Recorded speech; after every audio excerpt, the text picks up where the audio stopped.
Isto não é feição, seja grande ou delicado. No meio da cara tem por força que se ver, mesmo a quem o não meter aonde não é chamado. Digam lá se é assim ou não é. Ai não, não é. Ai não, não é. Digam lá se é assim ou não é. Ai não, não é. Bienvenidos a bordo. Otra noche más, otro domingo más con Javier, mi compañero. En un momento particular, traumático para la vida de los argentinos. Porque no quiero alertar, no quiero advertir, pero la verdad que los próximos 30, 60 y hasta casi 90 días son verdaderamente clave en la Argentina. Por razones de tipo político, porque en ese ciclo sí, Javier se va a definir las candidaturas, precandidaturas presidenciales. O sea que va a haber un zafarrancho político por distintas razones. Pero lo más importante es el tema económico. El tema económico que nos afecta a todos y que vamos a ir a los hechos, empezando con un reconocimiento del pasado, viejo, de algo que es quizá lo más inquietante para la sociedad argentina. Por favor, director, ¿me recuerda a Sergio Massa joven? Algunos por un voto dicen lo que la gente quiere escuchar. Yo prefiero escuchar lo que la gente quiere decir. Así conocí a Alberto, un maestro de escuela, que me siguió una cuadra repitiéndome: la inflación, Sergio, la inflación es nuestro peor enemigo. Por eso vamos al Congreso a transparentar el INDEC. Vamos al Congreso a plantear un plan que permita desarrollar la economía y generar empleo genuino, con reglas claras que incentiven la inversión y una administración responsable de los recursos del Estado. Nunca es tarde para construir un gran futuro.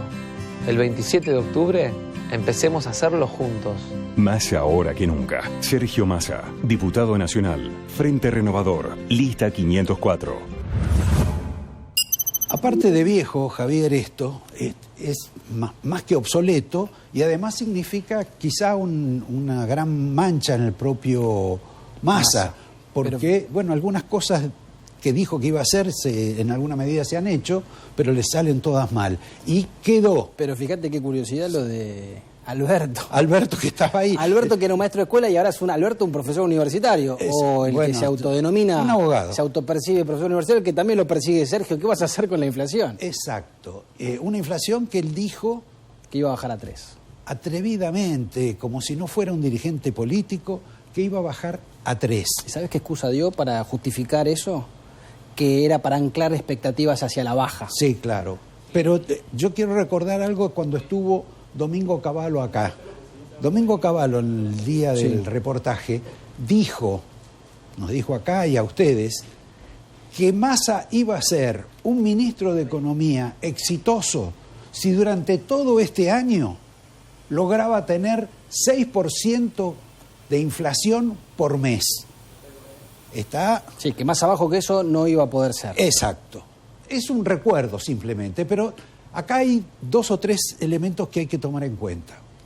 Uno, en junio, según las sumas y restas de todo lo que hay, la Argentina se queda sin dólares en el Banco Central, aún cuando ya se han bajado las importaciones en un 20%. Tenemos una crisis para ese momento con las reservas. Tenemos una crisis con la espiralización de la inflación, que puede suceder mañana, dentro de un mes o dentro de 2 meses. Está sucediendo también, porque obviamente todos los meses fue subiendo. A propósito de ese tema, el mes pasado tuvimos 6,6. Sí. Hoy, según los especialistas, la Argentina va a registrar en el próximo índice una cifra superior. Tal vez por estas 2 cuestiones que vos señalás, es que Cristina cree que hay nuevos 2 funcionarios que no funcionan, que son Matías Tombolini y Pelle, el titular del Banco Central. Porque siempre, para justificar los fracasos, hay que encontrar funcionarios que no funcionan, que se los cambian y seguimos fracasando. Está bien, pero bueno, olvidemos un ratito de Cristina porque después nos vamos a ocupar de ella. Importante dato es que hay un percance que ha tenido el país, y en particular lo sufre el gobierno, porque el problema de las reservas, la Argentina va a tener 20.000 millones de dólares menos el año próximo por la sequía. Claro, este año. Perdón, este año. Este año. En consecuencia, además, ya parte de lo que venía del año pasado ya lo gastaron. Claro. Así que estamos en una situación muy particular con la sequía, con el riesgo país altísimo. Hay que recordar que... Sí, es un coletazo de la crisis internacional también. Si ven, es altísimo. El riesgo país es de la Argentina. Sí, punto. sí, por supuesto. No busquemos excusas ni masistas Argentina ni tiene cristinistas. 2.300, para tener una referencia, en los siguientes países de la región es Brasil con 300, o sea, más de 2.000 puntos. Y eso, recuerden ustedes que a De la Rúa, cuando lo voltearon a De la Rúa, lo voltearon haciendo el ejercicio simpático de mostrar a cada rato cómo subía el riesgo país de la Argentina. Aparte de todo este tema, Massa no está del todo satisfecho.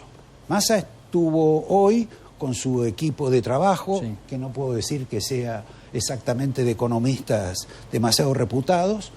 Inclusive en eso no entiendo cómo Massa, en todo este tiempo que ha estado como gestor de la economía argentina y sin ser economista, no logró incorporar más profesionales, sí, de la economía a su equipo de trabajo. Pero bueno, esa es otra cuestión.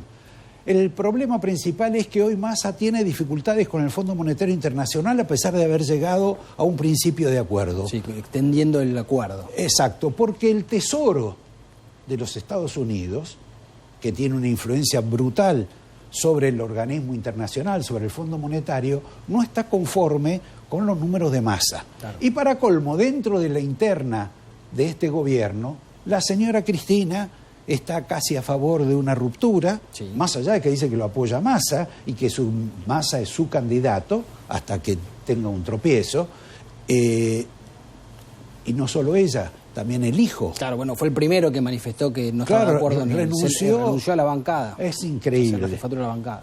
Por lo tanto, 90 días como máximo, 60, 30, vamos a tener definiciones muy importantes. Y no creo que alcancen las alternativas que va a ofrecer el equipo económico a partir de la reunión de hoy con algunas de las medidas. Se nos va a hacer más cara la vida de lo que es hoy, casi con seguridad. Ya hay economistas que piden romper el acuerdo con el fondo, que antes no ocurría. Antes había como un acuerdo de los economistas que era mucho más gravoso no acordar con el fondo que romper las relaciones como pretendía la Cámpora en ese momento. Ahora ya hay algunos economistas como Álvarez Agis que dicen que... hay que recordarle a la gente que Álvarez Agis fue el segundo de Axel Kicillof. Exacto. Después rompió con Cristina. Cristina le imputaba que estaba demasiado cercano de algún empresario de la energía, sí, o de la construcción, o que gracias a la energía se pudo hacer famoso con la construcción, que es uno de los mecanismos por los cuales se quieren quedar siempre con las empresas públicas. Ya no es lo que rinde la empresa pública, sino lo que haces con esa empresa pública a favor tuyo. Esto es, sos proveedor de tu propia empresa. Exacto. Haces la diferencia ahí mientras la empresa pierde plata. Caso Edesur. Exacto. Caso, en otros tiempos, Edenor. Y es la idea la que quieren hacer ahora con Edenor también. Este consorcio de intendentes que se quieren hacer... No, eso para Edesur. Para Edesur. Este consorcio de intendentes que quieren hacerse con la empresa. Exacto. Vamos a suspender un poquito acá lo de Álvarez Agis, después lo podemos ampliar, sí, si tenemos tiempo. Y vamos a un dato que ocurre o que está ocurriendo, que están firmando ahora, que le va a dar un poco de tranquilidad al mundo. Hoy el banco UBS, la Unión de Bancos Suizos, ha comprado... ¿Qué está comprando? El Credit Suisse, que estaba en un... Sí, se desplomó. Exacto, junto con otros bancos de Estados Unidos. Si hubiera continuado este proceso, fíjense que lo están resolviendo en un fin de semana, quizá mañana teníamos una escena de pánico en todo el mundo. Me parece que con este acuerdo van a estar un poco más tranquilos los depositantes de todas partes, porque se demuestra que el capitalismo no incluye a los bancos. porque los bancos no quiebran. Los estados y los otros bancos se preocupan para que se mantengan, que... Claro, porque se contagian. Exacto. Y empieza a haber un problema para todos. Y se acaba el capitalismo, lo cual la naturaleza del capitalismo, que es que una quiebra, que cada tanto puede haber un infierno, porque es parte del juego de la oferta y la demanda, en estos casos no aplica a los bancos. No aplica a los bancos, tiene garantías. Fíjate que se saltea en la legislación, porque en esta fusión que tiene que tener determinadas normas que llevan por plazos legales unas 6 semanas, ahora se tiene que hacer en este fin de semana. Exacto. Y el gobierno suizo da una garantía de 9.000 millones de dólares, una compra de 3.200. Exacto. Por cualquier cosa que se encuentren en el camino los compradores. Estamos hablando de un banco emblemático, histórico, algo así como si fuera el Galicia de la Argentina. Antes de 1900 ya existía el Credit Suisse. Y la caída del Credit Suisse significaba el doble de la caída que significó Lehman Brothers, 2008. que tuvieron que salir a recuperar algo a último momento. Hay un dato del caso Credit Suisse. Sí.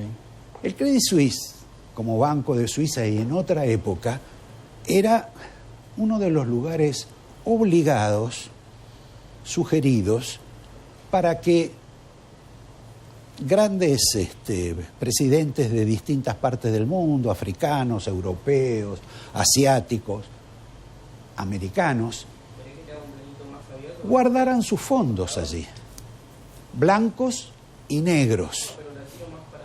Los blancos siempre devolvían algún tipo de interés especial que después los mandatarios, los miembros de gobierno en alguna medida dividían y otros directamente conservaban en el secreto mayor lo que robaban en sus distintos países. Insisto, Asia, África. Cuando Suiza tenía ese férreo secreto bancario. Exacto. Que no lo pudo sostener tanto en el tiempo. Ahora todo hay que hacerlo en Estados Unidos, es lo mismo, pero no importa. Quiero recordarles entonces en todo este proceso que uno de los grandes clientes en la Argentina del Credit Suisse fue Néstor Kirchner. Claro, con los fondos de Santa Cruz. Con los fondos de Santa Cruz.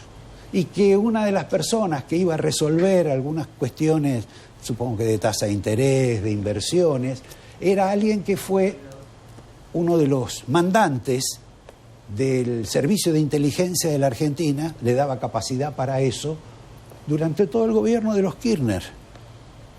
En fin, es un dato anecdótico, sí. Y con esto no queremos comparar lo que venías contando antes. Exacto, de que eran todos claro. Dictadores, gente que robaba, etcétera. Algunos simplemente se beneficiaban con el fee de la tasa de interés. Paramos acá un poquito, Javier, sí. Y empezamos a la cuestión social. Sí. Me gustaría, porque estamos con esto de las campañas políticas en tiempo de los actos. Claro. Porque vuelven los actos y algunos tratan de recuperar la épica con los actos, porque tratan de conmemorar fechas históricas para hacer. ¿Te acordás que hace poco fue el Lucha y Vuelve por el tema de Perón y de Cámpora y demás? Sí. Bueno, ahora vamos a tener muchos más actos de parte del Frente de Todos. Arranca primero el del 24 de marzo, el de la memoria, la verdad y la justicia. Mirá la foto acá que está Patricia con su alter ego Federico Pinedo, que no la abandona ninguna con López hora. Murphy, que está ahora generando mucho ruido. Sobre eso vamos a hablar. Parece que el que invitó, el anfitrión... Que están juntos ahora. Es el Hacha. Sí, en la cena que están teniendo hoy, ahora mismo, en ese encuentro que estamos viendo la foto, se generó un cisma dentro del espacio de... Parecía que iba a generar un cisma en Juntos por el Cambio, pero generó un cisma en el espacio de Ricardo López Murphy en Republicanos Unidos, que sacó un comunicado para decir que Ricardo López Murphy no es candidato a nada porque ellos eligen por voto. Ahora, Ricardo López Murphy va a esta reunión como candidato a jefe de gobierno de la capital federal. Sin partido. Asociándose con Patricia Bullrich y sin partido. Pero Patricia Bullrich apoya a Jorge Macri. Claro, ella ya aclaró que su candidato en la capital es Jorge Macri. En fin, de cualquier modo, todo esto es un gran revuelo. Se llaman los contenedores dentro de los espacios políticos, para tratar de que no se les vayan los votantes hacia otras fuerzas con otras afinidades ideológicas. Patricia hizo una reunión la semana pasada, hizo un cóctel en un salón de Del Viso, bastante importante el salón, Sí. con asistencia de gente, digamos, 300 personas. Sí. Pero ahí se confirmó un dato muy interesante que después los medios de oficialistas, semioficialistas, van a retratar seguramente. En ese lugar se confesó que son 1.600 los empresarios que hacen aportes a la campaña de Patricia Bullrich, con nombre y apellido. Como nosotros no tenemos tiempo, no vamos a... Pero van a detenernos empezar en esto. van a aparecer. Exacto. El que volvió fue Macri. Sí, volvió ahora de su viaje por Europa. Exacto, y tenía que ir a una reunión de presidentes en Chile, pero bueno, unos dicen que se le descompuso el avión, otros dicen que se le hizo muy tarde, estaba ocupado. Estaba con otros menesteres, etcétera. Es muy interesante un proceso, y le voy a pedir al director que me tenga un video con referencia a esto, el proceso de la comunicación con Javier Milei. Sí. Porque Javier Milei es una de las personas más favorecidas por esta crisis política y argentina que tenemos. Y Javier Milei, como tiene dificultades para estructurar un partido y para nombrar candidatos, porque están todos ocupados. No le sobra gente. Exacto, y además están todos ocupados en otros lados, toda la casta se lleva todo. Sí. Piensan algunos que debido a su buena relación con Patricia Bullrich y a su buena relación con Mauricio Macri, podría acompañar a un candidato del PRO. Mirá. En una especie de asociación. Sí. Hay 3 candidatos. Sí. 3 candidatos. Uno, Grindetti, el de Lanús.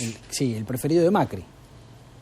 O uno de los preferidos de Macri. Era un hombre que lo asistía a Macri en algunas desde actividades. Tiempos. En las actividades en las cuales Macri de pronto no le interesaba.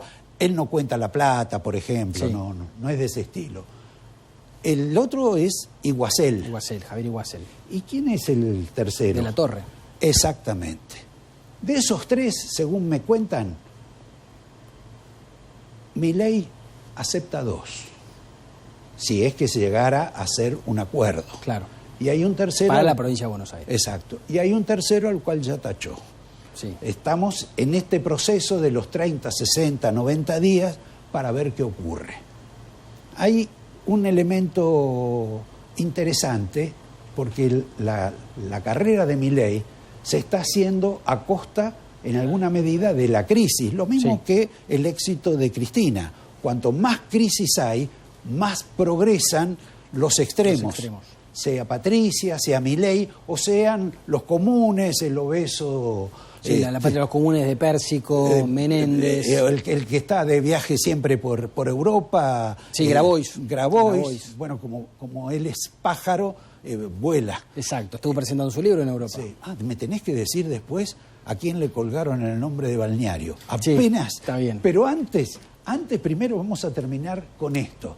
Hay un video de la provincia de Tucumán, de un candidato del hijo del general Bussi, que sacude un poco. Vamos a verlo y a partir de eso a reflexionar un poco sobre el tema.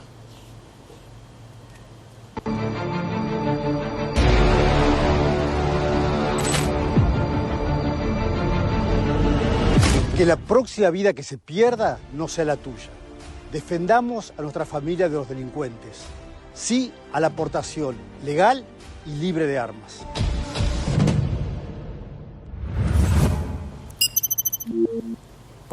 Polémico. Tuvo también a su vez Milei una polémica con una periodista. Claro, una periodista que le tocó este tema. Exacto. Se puso muy nervioso. Sí, Jessica Bossi, la colega de TN, que le quiso preguntar sobre esto y Javier Milei, se puso un poco nervioso diciendo que había que trazar una línea. Si uno no estaba a favor de esto es porque estaba a favor de los delincuentes. Claro, que es una vuelta a la ley del talión. Sí, en realidad él siempre filosóficamente defendía, antes de ser candidato, filosóficamente defendía la libre portación de armas. Bueno, esa es otra cuestión. Exacto. Esa es otra cuestión. Una cosa es la libre portación, la compra libre de armas, y otra es el tema de ejecutar a aquel que hizo un delito. Claro. Que es lo que se confundieron. Vamos a la broma. ¿A quién le dicen balneario? Le dicen, balneario lo apodaron, obviamente sin querer favorecerlo, a Florencio Randazzo, porque hay un rumor muy fuerte de que Florencio Randazzo sería el hombre de Schiaretti, si Schiaretti definitivamente se lanza a la candidatura presidencial, sería el hombre de Schiaretti para la provincia de Buenos Aires, no para ganar, por supuesto, sino para impedir o tabicar, tal vez, sacarle un porcentaje de votos a la boleta de Axel Kicillof, si es que también se confirma que va como candidato a reelegir en la provincia de Buenos Aires. Le dicen balneario porque aparece en cada temporada electoral. Ajá. Porque ya es un modus operandi de Florencio Randazzo, ya apareció una vez, hizo esta maniobra parecida, en donde le costó la victoria a Unidad Ciudadana. ¿Te acordás cuando encabezaba a Cristina, que perdió con Esteban Bullrich? Exacto. Me gustaría escuchar una música. Sí. Bastante popular en la Argentina, casi tan popular como el programa al cual nos estamos refiriendo. Sí, música emblemática. Emblemática de las noches argentinas, en las cuales ese espíritu de voyeur que tiene la sociedad o el ser humano se manifiesta con el Gran Hermano. Esta noche acá vamos a tener a alguien de Gran Hermano, alguien que puede hablar algo del programa ese, pero que también va a ser interesante que hable sobre temas económicos y políticos. Se ha envuelto en algunas discusiones y debates y nos estamos refiriendo a un autor, historiador y periodista que se llama Ceferino Reato. Hay mucho para hablar con él. Murió el empresario Carlos Pedro Blaquier. Gran polémica se generó también alrededor de su figura. Exacto, viste que es notable el tema de... Bueno, algunos le imputan que su empresa cobijó a los militares en... O que se sirvió también de los militares para determinadas tropelías. Exacto, con el tema de los derechos humanos y el resto de la gran sociedad argentina. El Círculo Rojo. El Círculo Rojo le hizo enormes homenajes por el crecimiento de la empresa que tenía, que había heredado su mujer y que él después administró, que la hizo grande, etcétera, que tenía una condición, era un hombre muy simpático, y tan simpático que una vez a Cristina Fernández, que él era un hombre inclinado a hablar sobre temas sexuales. Mira. Y hacía bastantes bromas con eso, le gustaba la poesía, etcétera. Y un día, charlando con Cristina, le hizo el comentario de una empresa colateral que tenía, que se dedicaba al criadero de cerdos. Sí. Exacto. Y le dijo que la carne de cerdo era muy buena. Aumentaba la libido. Exacto, era como una especie de afrodisíaco. Exacto.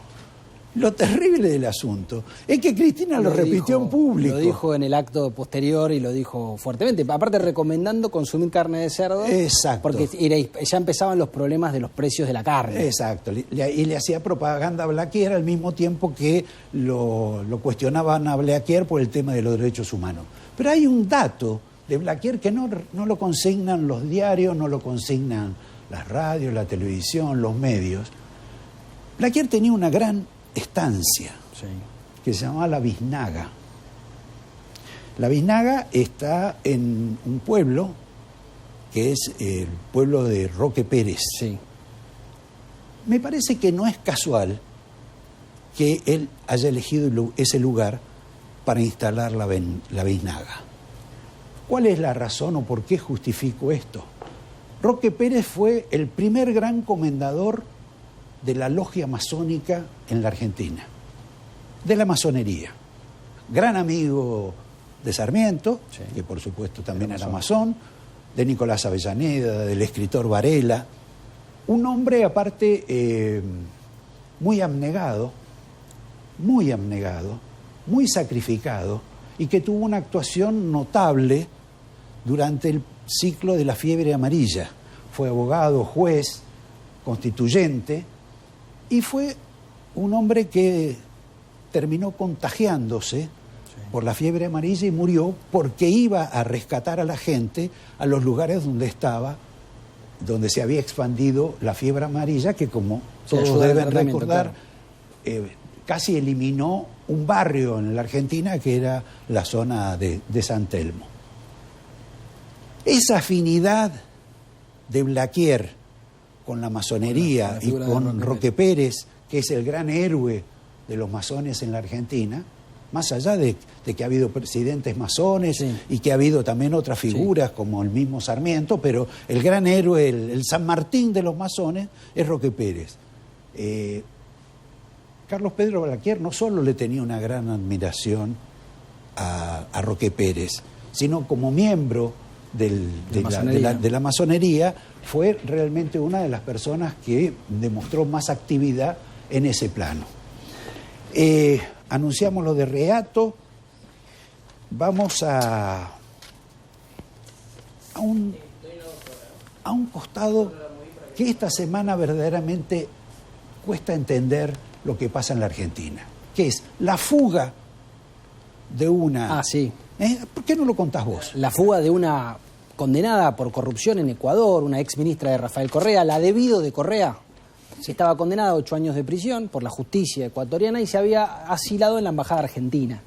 Lo cierto es que había pedido un salvoconducto para trasladarse hacia Argentina y el gobierno y la justicia de Ecuador se lo negaron. ¿Qué hizo esta mujer? Según el gobierno de Ecuador, con la complicidad de la embajada argentina, se escapó hacia la embajada argentina en Venezuela. 2 embajadas argentinas. 2 embajadas argentinas y una curiosidad. 2 embajadores argentinos, Exacto. Fuchs y el embajador que está en Laborde. Venezuela, Laborde. Fueron nombrados el mismo día junto al embajador de Nicaragua, que es nicaragüense, los 3 por una sesión especial que habilitó Cristina. Viste que el Senado ya hace tiempo que se reúne poco y nada. Bueno, Cristina habilitó el año pasado una sesión especial para nombrar a estos 3 hombres. Fuchs, Laborde y el que Vilas, que es el hombre, el nicaragüense que tiene Argentina de embajador en Nicaragua, toda una curiosidad. Sí. Bueno, lo cierto es que este intercambio entre embajadas, ahora está esta mujer condenada por corrupción, asilada en la embajada argentina en Venezuela. Algunos entienden que hubo un operativo de espionaje y de alta inteligencia para sacarla a ella de la embajada de Ecuador y trasladarla a otro país a depositarla en la embajada argentina. Sobre este tema del asilo en la Argentina hay verdaderamente varias cuestiones extrañas. Sí. Una fue el caso del chileno Apaolaza, un insubordinado, un guerrillero. El brazo armado del Partido Comunista chileno. Exacto. Que se refugió acá. Sí. En época de Cristina, del gobierno de Cristina Fernández de Kirchner. Cristina no lo devolvió. Y lo pidió Boric, que es el presidente de la izquierda de Chile. Pidió, por favor, denme a este personaje condenado con la justicia chilena por haber participado del asesinato de un senador en democracia. Claro, y que además nadie podría decir que le aplicaron lawfare a este personaje. ¿No? Bueno, el gobierno argentino no se lo devolvió. Porque Cristina le había dado el carácter de refugiado político en la época de su gobierno. Mauricio Macri se lo quitó en el año 2017, pero no lo extraditaron hacia Chile. Y en ese gris legal es el que Boric reclama la extradición de Apaolaza y ahora sigue en esta cuestión de litigios a ver si eso no es refugiado político en la Argentina, este exguerrillero que condenado en Chile por haber asesinado a un senador, entre otros crímenes, ¿no? Y abre este tema un interrogante sobre la suerte de Jones Walla, a quien también reclama la justicia chilena por sus tropelías en su país, y al que la Argentina, convertida ya en una especie de socorros mutuos de ciertas personas de determinada ideología, las favorecen. Y fíjate vos también en esta cuestión que vos hablabas del lawfare, la misma semana que está condenada por corrupción en Ecuador, escapó con la complicidad supuesta del gobierno argentino o de la embajada argentina allá, es la misma semana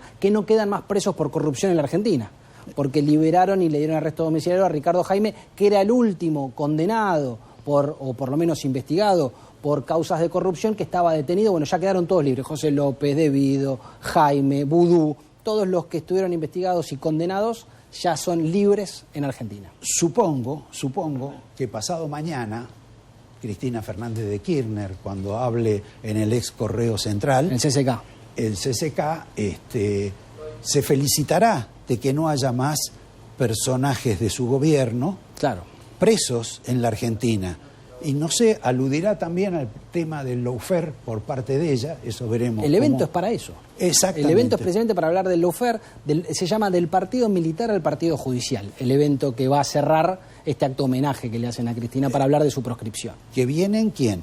Vienen expresidentes como Evo Morales, como Rafael Correa, otro prófugo de la justicia en Ecuador que está asilado en Bélgica, Samper, el expresidente colombiano, Y bueno, viene y Baltasar Garzón, también, que no es infaltable, Baltasar Garzón. Debo recordar que Baltasar Garzón es uno de los pocos hombres que pasó una noche en la residencia de Cristina, en el sur. Mirá. Porque no es bastante habitual eso de las visitas. Es una cosa que comparte con Alberto Fernández.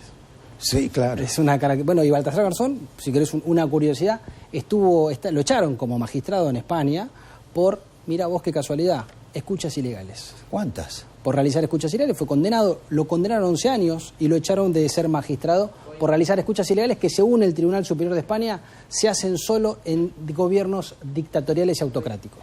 Bien, será bienvenido Baltasar Garzón, y nosotros por un minuto nos vamos a retirar, porque el tema de las escuchas y de las observaciones visuales, bueno, obviamente, legales, se han puesto de moda en la Argentina. Sí. Todo el mundo le gusta espiar, mirar lo que hacen en Gran Hermano. Vamos a estar... Esa es una espía legal, ¿no? Igual eso es legal. Sí, supongo. Por ahora. Vamos a hablar con uno de los panelistas de ese programa, pero la verdad que lo invitamos no por el tema del programa, sino por el tema de la última refriega que tuvo con algún otro periodista, con un tema político y fundamentalmente con el tema económico, porque Cristina dijo que las corporaciones y los empresarios son los responsables de lo que le pasa al país y los que manejan impunemente el poder. Vamos a ver, preguntarle a Reato, porque Reato tiene un medio, dirige un medio, claro, donde es especialista justamente en el tema de los empresarios.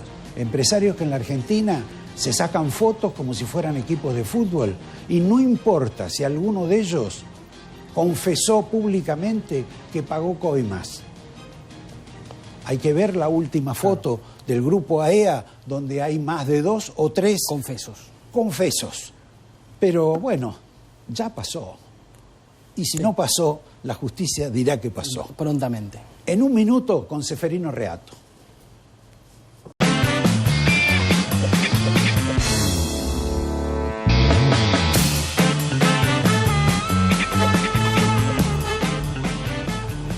Estamos con Ceferino Reato, que por supuesto es más famoso que nosotros, no solo porque escribió unos cuantos libros de aproximación histórica a los últimos momentos de la vida argentina, sino porque participa de un programa que revela la voluntad o la debilidad del público, no solo argentino, porque también funciona en otras partes, de ver lo que pasa dentro de una casa, de espiar, de ser voyeur, sobre todo eso. Inclusive en algunos países parece que ocurren cuestiones más osadas de las que ocurren en la Argentina, un país más tímido en ese plano. Bueno, no quiero hablar yo, quiero hacerte una pregunta que la tengo hace mucho tiempo, que vos seguro lo viste en el programa, que había un personaje que se llamaba Alfa. Ah, sí, muy famoso. Porque en el programa ese no se habla de política. No se habla, no se debería hablar de política, pero a veces surge porque es la vida cotidiana también, surge la inflación, surgen ciertas cosas, ¿no? Pero política se habla en casi todos los hogares, pero no ahí. Bueno, es que tenemos, por ejemplo, una ex diputada, y ella ha introducido el tema cuando ha dicho, por ejemplo, yo soy una de ustedes, no tengo dinero, lo cual a mí me maravilló. Yo digo, qué gran, una ex diputada que no tenga dinero, que sea como nosotros. Perdón, y esposa de un intendente bonaerense. Más todavía digo, pero qué pareja de honestos hay acá. Tengo que pedirles un autógrafo. Pero me contuve porque después vi que no era tan así, que tenían alguna causa y que él tenía una fama no tan buena dentro del propio peronismo de Moreno. Pues fíjate que él pierde la reelección. Exacto. Máximo le había puesto 6 colectoras, es decir que no podía perder. Y perdió. Bueno, tendrá su prestigio. Ahora, escúchame, siguiendo con eso político, en uno de los primeros programas de ese Gran Hermano, este hombre Alfa dijo públicamente, Alberto Fernández es un coimero, yo lo coimeé. dijeron en la Casa Rosada, le vamos a hacer un juicio millonario a este personaje. Este personaje salió hace 15, 20 días y no se sabe nunca de que le hayan hecho un juicio. Todavía parece que no. Fue, en realidad por Telefe no salió por la aplicación, por Pluto, porque era una conversación que yo siempre le resté importancia. Para mí fue como una conversación de borrachos, de una persona habituada a decir muchas cosas y de difícil comprobación como Alfa, pero es cierto que la Casa Rosada se enojó y amenazó con hacerle un juicio. Claro. Amenazó, incluso alguno habló de ir e irrumpir en la casa de Gran Hermano, lo cual era insólito. Pero ahora lo tienen ahí. Va todos los días casi a Telefe, así que bueno, hay que buscarlo. La inflación borra también esos acontecimientos. Bueno, pero era grave. Yo siempre me pareció un bolazo, como decimos en Entre Ríos.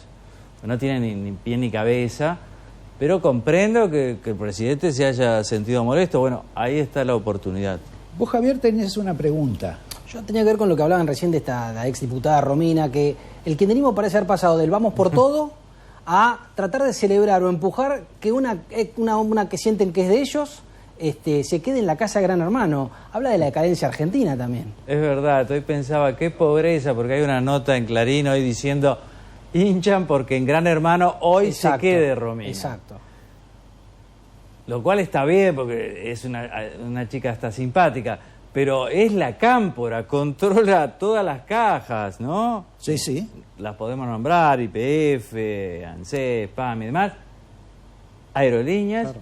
Y está preocupada por eso. O sea, el Luchi vuelve, ¿para qué? Exacto, para que Romina se quede en la casa, es pobre, ¿no? Claro, exacto. Seferino, te voy a pasar un video para ir cambiando un poquito el color, para que no sea monocolor y televisivo solo este tema, que tiene que ver con un video que hizo Cristina en su momento y que tiene que ver con tu otra actividad al frente de la revista Fortuna, vinculada a los empresarios y en alguna medida a las corporaciones. Director, ¿me hace la gauchada de pasar este recuerdo de Cristina? Identificar el poder en este país y en el mundo contemporáneo con estar en el gobierno es una burrada. Tenés razón. Es una burrada. Los poderosos no están en la casa de gobierno. A ver si los dueños de este país van a estar sentados acá hablando con vos, jodiendo con los pibes, o los que tienen poder están en donde siempre estuvieron y digitando botoneras y diciendo esto sí y esto no. Pero ser presidenta de una nación es poderoso, es una Cristina. parte, ¿Cómo que no? Una parte del poder. Si me no es el que te maneja todo. Si me lo decís el 100% y el 25% te digo que es. Hoy, escúchame, donde un tipo hace enter en Nueva York o en Londres y te provoca un tembladeral mundial y te deja con el tuje al norte porque se cayeron las bolsas, se corrieron los tipos de cambio. Ese es el poder. ¿Qué te parece? El mundo es en el que vos también habitás con relación a los poderosos, según Cristina, porque ella lo que quiere es tener el poder de todo, claro. No el 25% solo, ¿no? No quiere compartirlo ni con la justicia, ni con el legislativo, y mucho menos con los privados. Pero ¿qué dicen ellos? Bueno, ¿ellos qué dicen?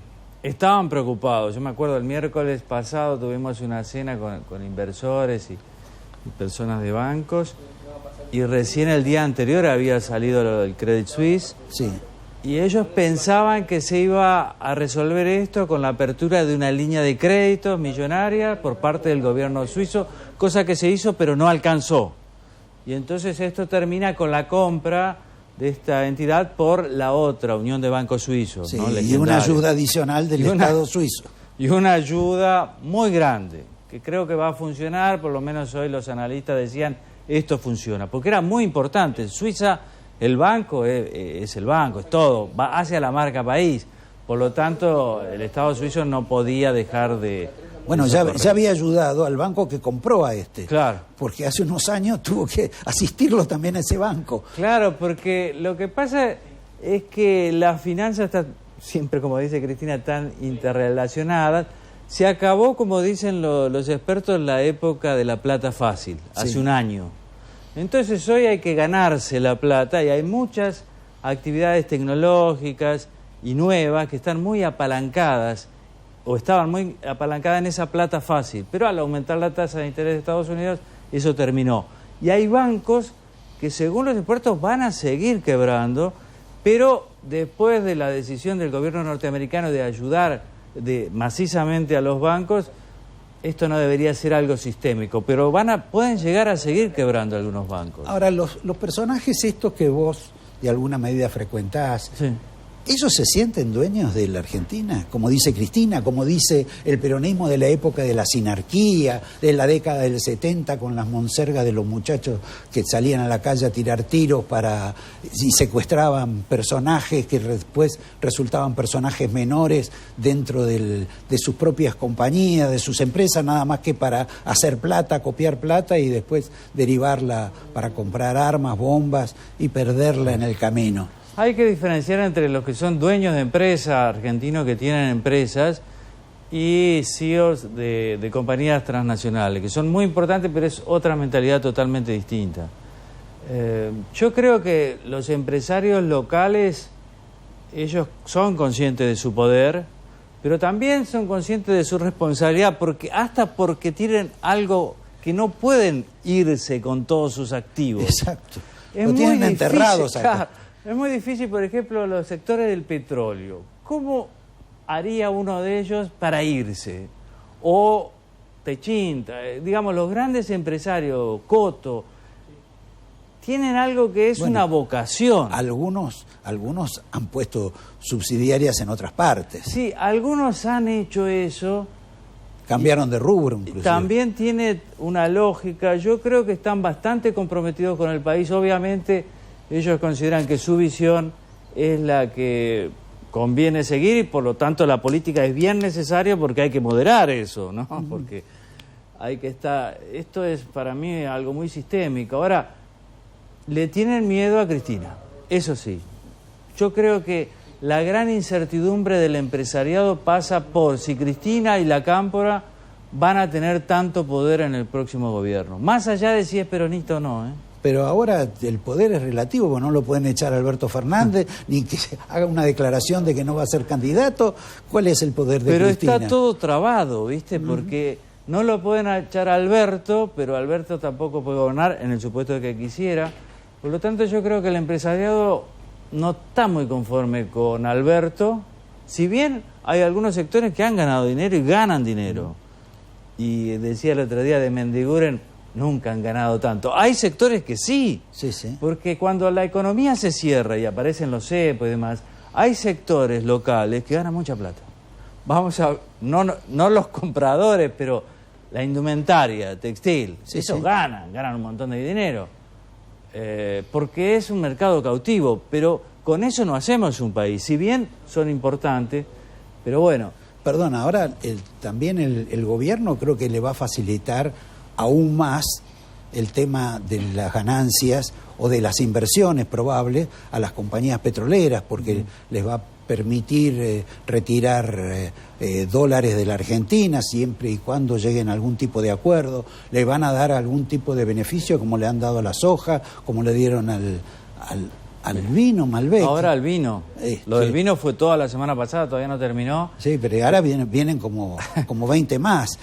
Va a haber $1 para cada sector, lo cual ya sería lo último, porque generalmente cuando empiezan a partir todo eso quiere decir que en un momento se unifican todo de la manera que todos sabemos. Eso es devaluación. Sí, pero ¿qué vas a hacer? No, yo no digo... Bueno, no sé, dicen ellos. Pero digo, cuando empezás a partir y todo tiene su dólar, bueno... que es muy difícil seguir adelante con esto. Hay gente que la pasará muy bien, pero son soluciones muy precarias.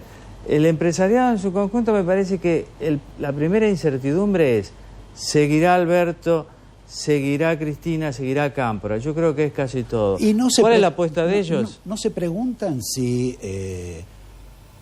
esta situación actual de la economía va a extenderse hasta las elecciones, críticamente o no, o va a tener algún tipo de dificultad superior. Claro. Porque tenemos que en junio se acaban los dólares.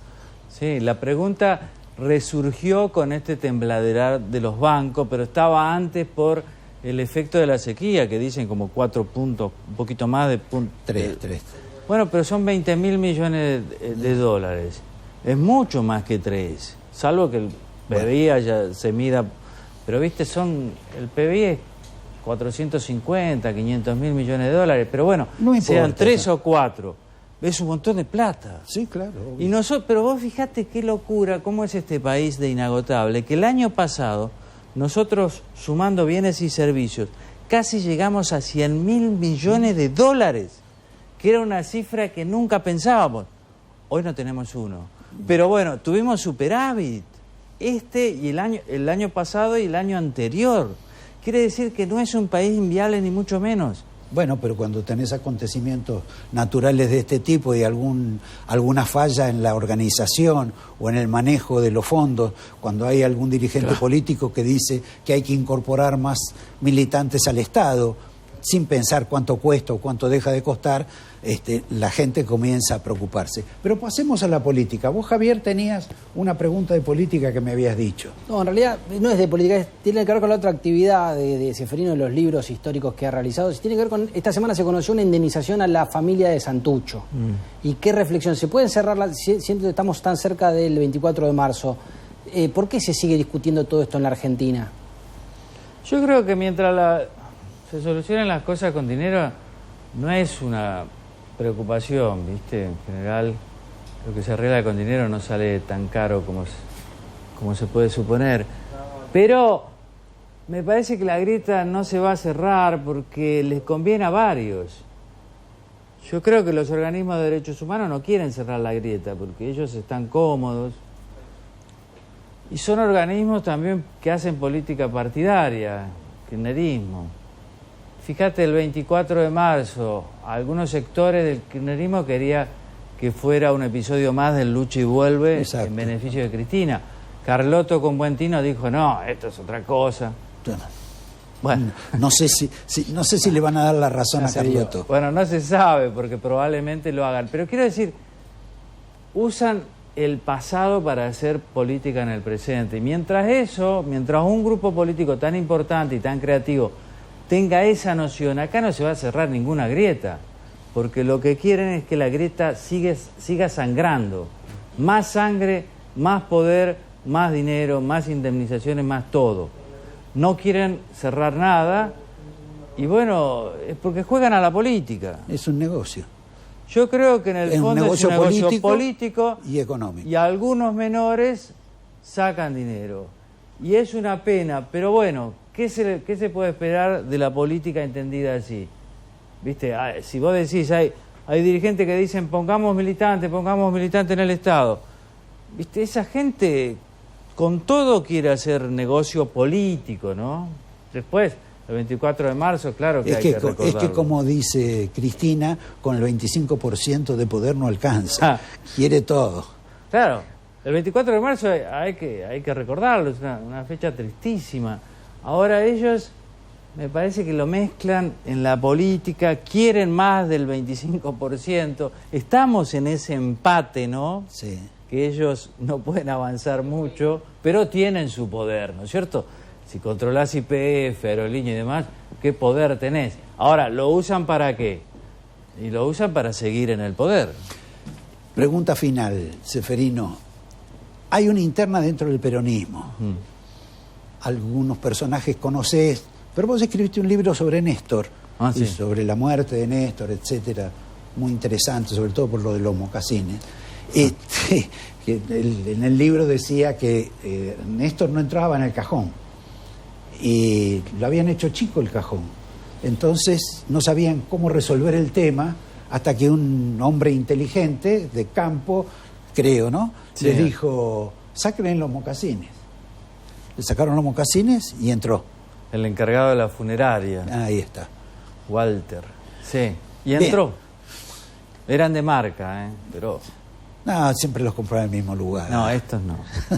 Bueno, si, como diría el peronismo, si Néstor viviera, ¿con quién estaría en la interna del peronismo? Yo creo que Néstor sería él siempre, sí, pero hoy yo creo que él estaría con Massa. ¿Por qué? Porque ¿Se acuerdan esa frase, ¿no? Que Massa a veces cuenta, pero a veces no, porque no lo deja tan bien. Algo así como Néstor le dijo: vos sos tan hijo de puta que seguramente vas a ser presidente, ¿no? Se cuenta mucho eso, es verdad. Sí, sí, claro. Debe ser verdad. Yo creo que sí, porque creo que la mejor opción para el peronismo, me parece, es Massa. Lo que pasa es que el oficialismo está muy deteriorado. En circunstancias normales debería perder cómodamente.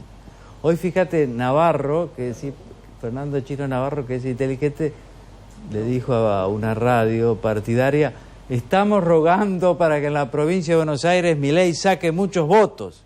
A eso se limitan, pero es cierto. Quiero decir, aparte de la provincia de Buenos Aires, a nivel nacional deberían perder. Salvo que la oposición cometa muchos errores. No, un solo error, que es dividirse. Es dividirse. Ahora, viste que parecían bien dispersos, pero últimamente han dado señales de unirse. Sí, pero mientras haya crisis y se acreciente la crisis, hay más posibilidades de división. Claro. Sobre eso vamos a hablar ahora con Javier. Te abandonamos, te agradecemos. No trajiste ningún libro, pero... No traje nada. Bueno. ¿Algo de Gran Hermano? El ganador. ¿Quién hará? ¿Entrada? No, entrada no, pero no, ninguna... ¿Quién gana? Y vota la gente, no se sabe. Pero vos sos un hombre que debería saber por los sondeos, conocimiento de la opinión pública. Es que no se puede hacer encuesta porque no hay muestra, no se sabe. Viste, las redes son usuarios muy bien intencionados, pero que no pagan nada. En cambio, los votantes pagan poquito, pero pagan algo. Entonces es muy difícil hacer un sondeo relevante, ¿no? O sea que el que gana por ahí es porque está subvencionado. No, yo creo que ahora, como hay tanta pasión y en algún lado tantos sectores, me parece que se ven votos muy organizados, que si, por ejemplo, el caso de Romina ahora es un voto negativo, ¿quién querés que te vayas?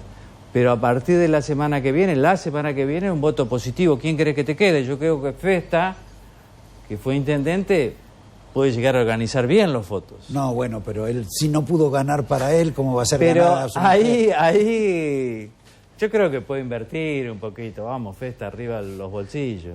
Está bien. Bueno, gracias, Seferino. Y a ustedes los invitamos a seguir en esta charla en un ratito, antes de la despedida, con Javier, porque nos queda un tema importante para relatarles. En un minuto volvemos.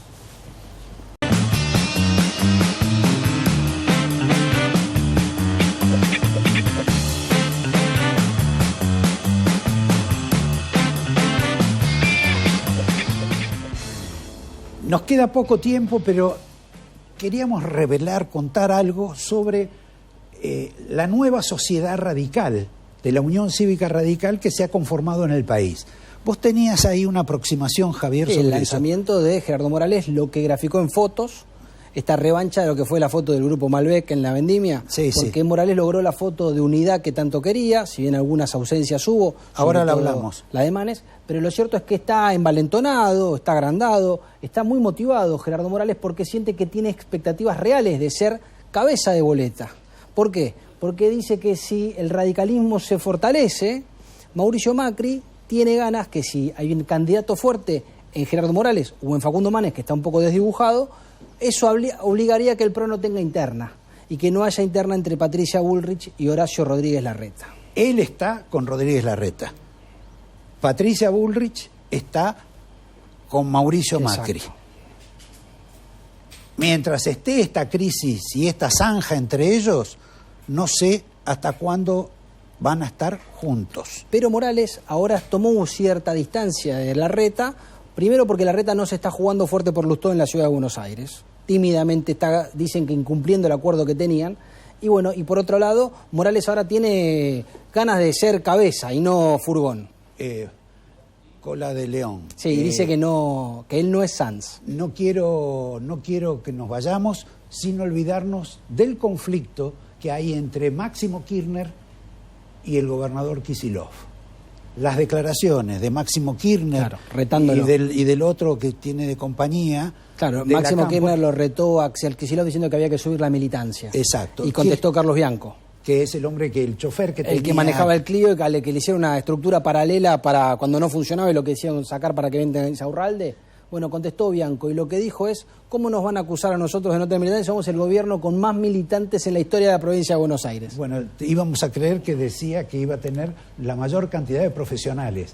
El conflicto es otro. El conflicto es que Máximo quiere mandarlo al abismo a Kicillof, a que sea candidato a presidente donde posiblemente no podría ganar. Y Kicillof quiere quedarse en la provincia de Buenos Aires porque tiene altas posibilidades de ganar. Ahora, si se va a Kicillof como presidenciable, sí, ¿quién va a ser el candidato a gobernador en la provincia de Buenos Aires? No quisiera saber si es Máximo Kirchner. Claro. Hasta el domingo que viene.